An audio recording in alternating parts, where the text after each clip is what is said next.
I got a comment the other day, and it says also there are some stereotypes of the Philippines, so some foreigners thinks it's all true.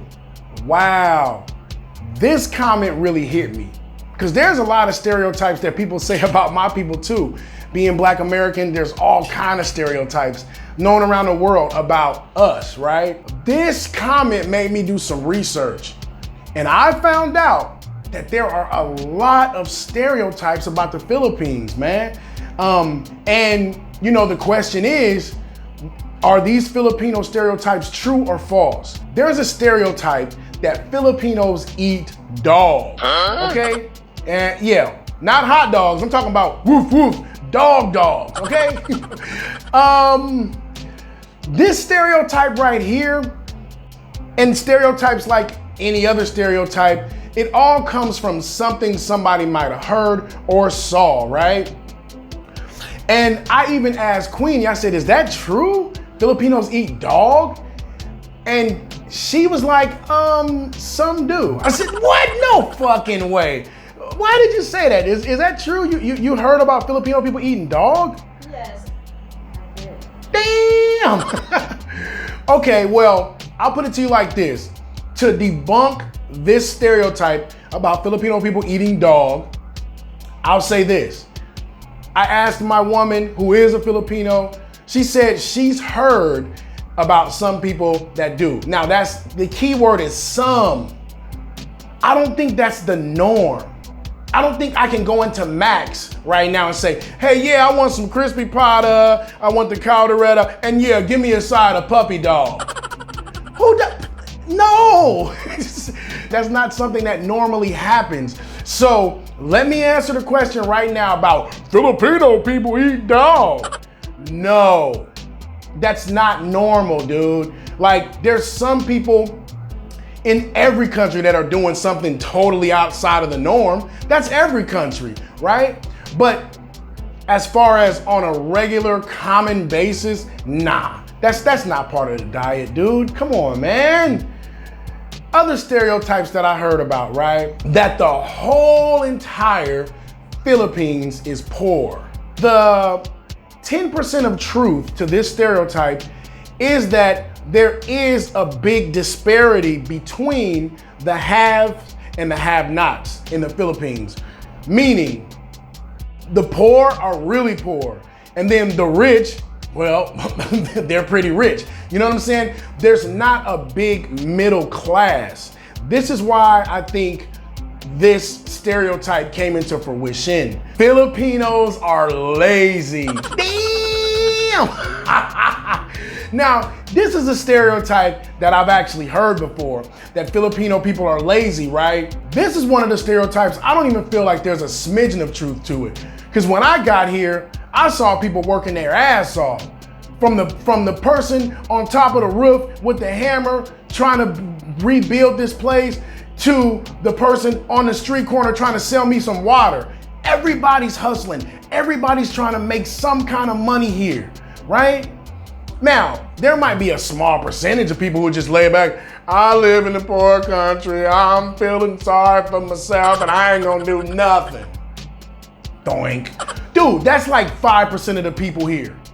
Everybody else is getting it. Everybody else is trying to get it in, trying to figure out a way in their mind how they're gonna get it in. Get some money, get some kuwarta, right? That's what we call it in the Philippines, kuwarta. But the whole thing about Filipinos being lazy, this comes from the colonial time when the Philippines was being colonized. And I believe that the Spanish used to want the Filipinos to do everything they wanted them to do, fast as hell, wanted to, enslave them, do all this stuff or whatever. And the Filipinos were quite rebellious. You see, there's a difference between rebelling and being lazy. See, it ain't that they didn't want to do nothing. They just didn't want to do what you wanted them to do, okay? Because they were bucking back against being colonized. They were bucking back against what these people were trying to make them do. So what did the Spaniards do? The people who were colonizing them at the time? Oh, they're lazy. They're lazy, right? And this permeated through time as a stereotype about the kababayan, that they're lazy people. And I'm here to tell you that is not true. No, stereotype debunked. All Filipinos are not lazy. As a matter of fact, you can't say all about anybody, dude. You can't say all Black Americans are this, all white Americans are this, all Filipinos are this, all this, all. Get that word out your vocabulary because you don't know all people. Yes or no? No. You know what I'm saying? Now, this right here is a stereotype about us, about foreign people, right? Just for that shit. You know I didn't. That all foreign men come here for sex tourism. Damn! They just wanna, give me this one, give me that one, give me that one. Oh, give me that one. Okay, come in, right here on top of my lap. Hey, baby, how you doing? You looking good today, baby. Come on, man. All foreigners come out here for sex tourism? I don't think so, dude. That's not true. But just like I said, with every stereotype, there are some that are like that. There are some who just hop from island to island just trying to, you know, catch another girl. You know what I'm saying? And I would say to those guys, for real, it's cool if that's what you want to do or whatever, whatnot. But just know that that's what creates this stereotype about us as foreigners. We're not all like that. I came to the Philippines to be with one woman, and I've been with her for the last 5 years of my life. And we built a family together, right? That's what I came to the Philippines for. One woman, better life, right? Those two things. One woman, better life, right? But for me to tell you that there isn't a lot of, you know, foreigners that do come out here just to bump and grind, you know what I'm saying? What they call the sex tourists. For me to tell you that that's not true, I can't tell you that. There are some. Yeah, there are some. Whatever, but all foreigners come out here for that?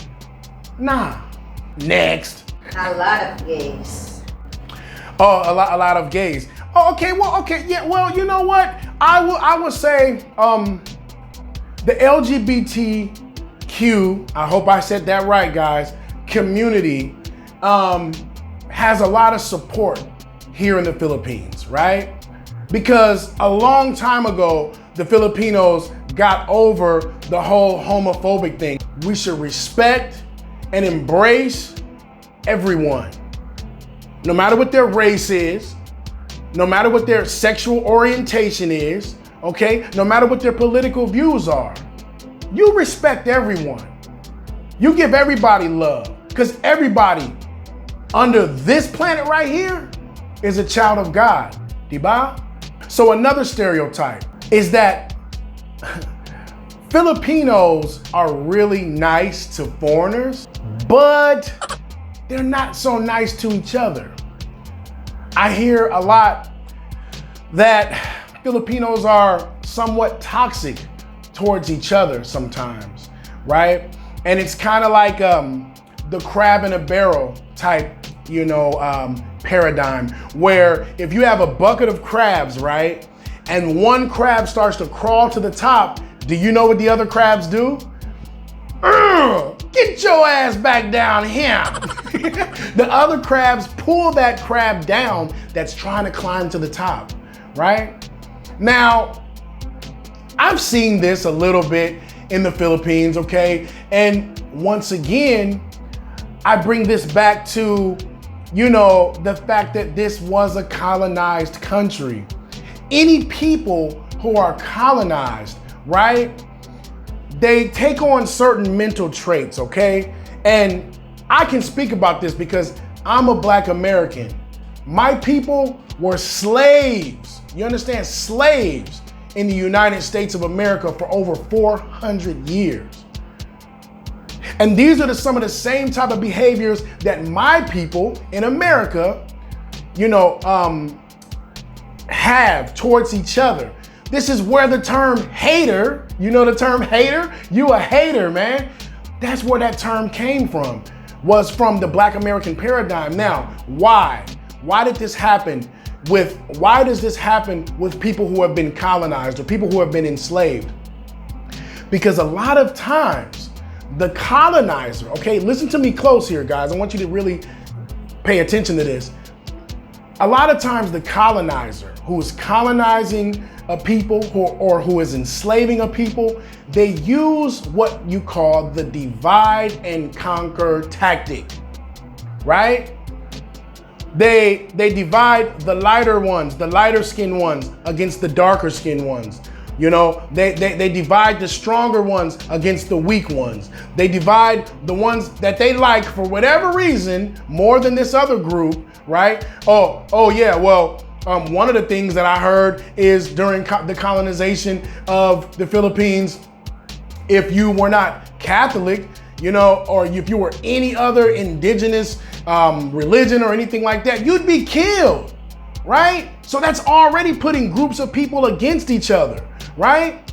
Now, in the Black American situation in America, when we were enslaved, they took the lighter skinned blacks and let them work in the house.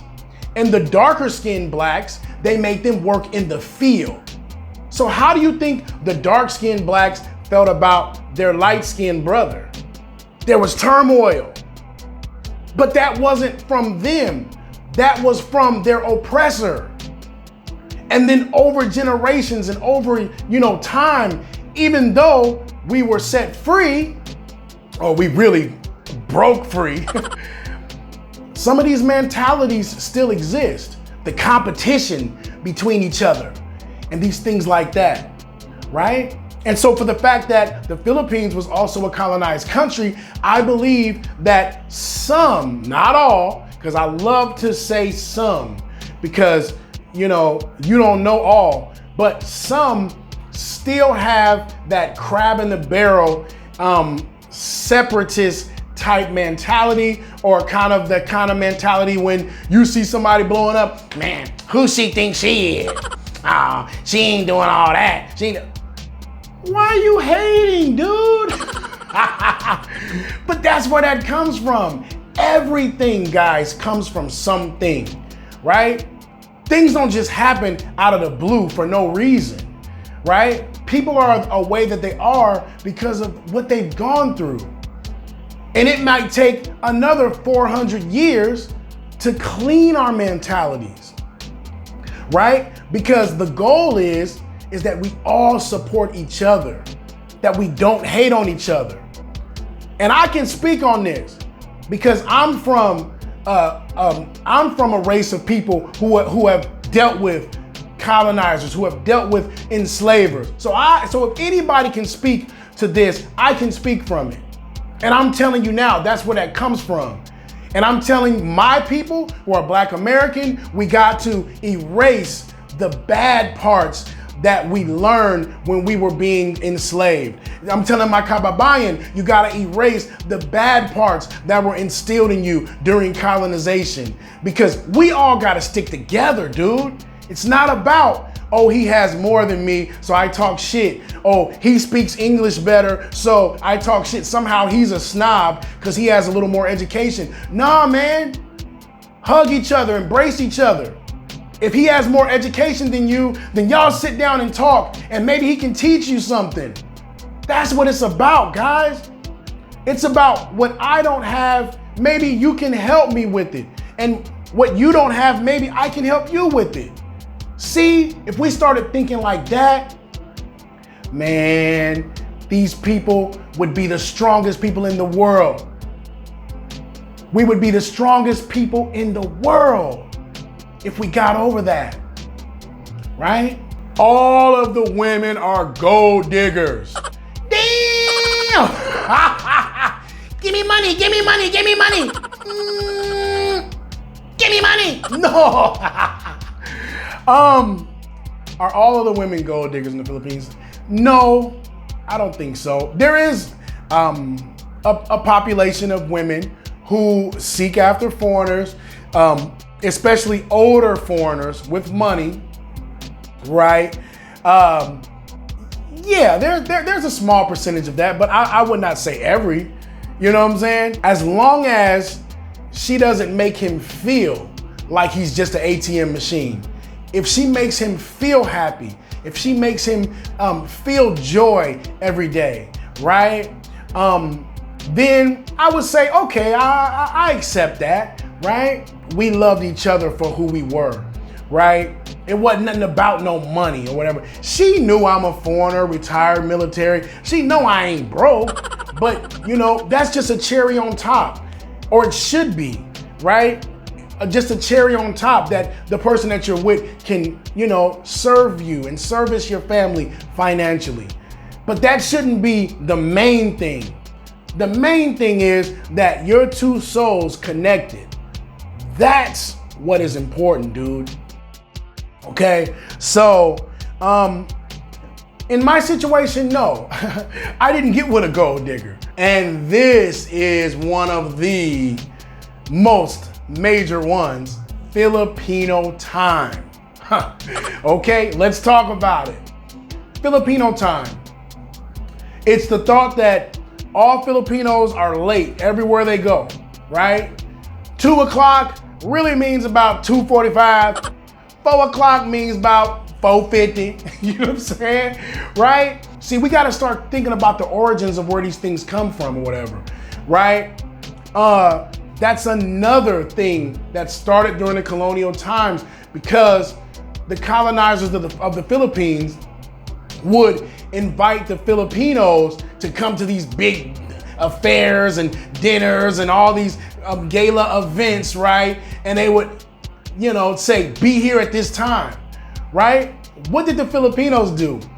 Once again, a show of passive aggressiveness. They would show up what we call fashionably late. Basically, they would show up when the hell they want to show up, okay? This is what really happened, dude, right? And so the Spaniards would be saying, why do they always come late? They were doing that to spite your ass. Because they were showing you, yeah, I'm gonna come because you got these freaking guns on my people, basically, but I'm gonna come in my time. That's what happened. Now, let's fast forward hundreds of years in the future now. Now it's 2024, right? And a little bit of this trait has evolved into part of the culture. And they call it a relaxed time scale, you know? It's kind of relaxed. 2 o'clock don't quite mean 2 o'clock. Okay, I'll be there, but about 2:18, 2:19, I'll be rolling around the corner, okay? Now, even me, I have experienced a little bit of this in my life. You know, when I have certain appointments for stuff like that or whatever, and me being from America, and especially me being military American, I'm like, yo, let's go. Where they at? What's up? What's going on? It's already 2:03. You know what I mean? And Queenie be just like, just chill, just wait. Time is a little more flexible here, babe. Okay. But once again, you cannot say all. Because I'm gonna tell you now, in the corporate world of the Philippines, I bet your ass ain't gonna be late. I bet you're gonna be on time. Because time is valuable in certain settings, certain corporate, government settings like this. Time is important, right?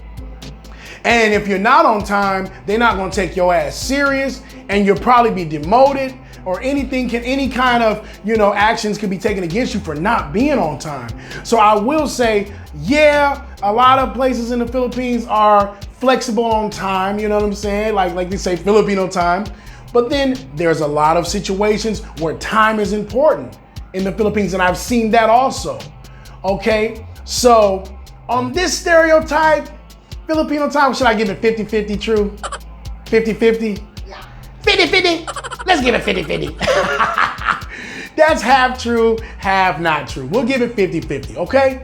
Okay. So these are just a few stereotypes in the Philippines, and I was just letting you guys know if I felt like they were true or false, okay? And man, dude, let's just, once again, like I said, let's all stick together. Let's try to stay positive as we can or whatever, and lift up everybody and just stop with all the BS and all the lies, man. Let's come together and be righteous. You hear me? That's coming from your boy Dean, the expat, DeH&x. That's my take on it. Like, comment, share, subscribe, do all that shit. I'm out.